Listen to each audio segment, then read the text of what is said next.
The Cowichan have been a settled, populous Coast Salish people in the Cowichan Valley and surrounding shores of southern Vancouver Island for millennia.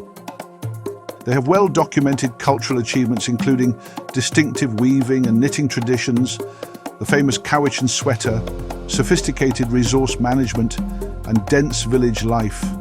But like many Indigenous societies on the northwest coast, the Cowichan also participated in violent intergroup competition, raiding, captivity, and the incorporation of captives into households, often considered to be slavery.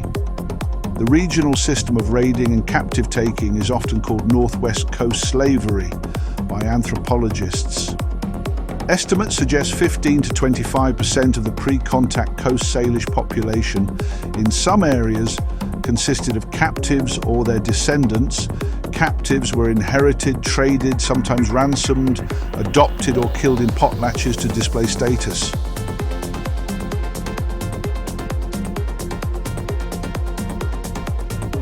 Ethnohistory makes clear that large-scale canoe raids and long-distance warfare were part of life on the Salish Sea.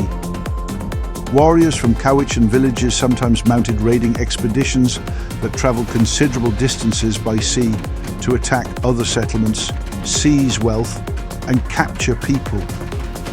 These were not isolated knife fights. Whole fleets of big war canoes, coordinated attacks, and follow-up ceremonies accompanied many such actions. The goals were multiple: strategic control of resources and seasonal sites, revenge for earlier killings, and the acquisition of captives who could be used for labour, ransom, adoption, or ceremonial exchange. For the Cowichan specifically, ethnographies and local oral histories describe captive taking as part of the pre-contact and early contact economy of conflict, not as the defining feature of daily life, but as an embedded institution.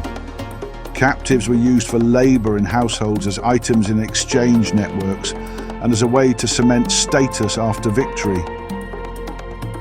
Local histories record specific engagements and great battles that appear in Cowichan oral memory and settler archives. One frequently discussed confrontation is the so-called Battle of Maple Bay. Accounts vary, but they concur on sustained violent exchanges in the late 18th and early 19th centuries, and on the fact that captives were sometimes seized and taken aboard canoes. It is valid, even necessary, to study the harsher aspects of Cowichan history.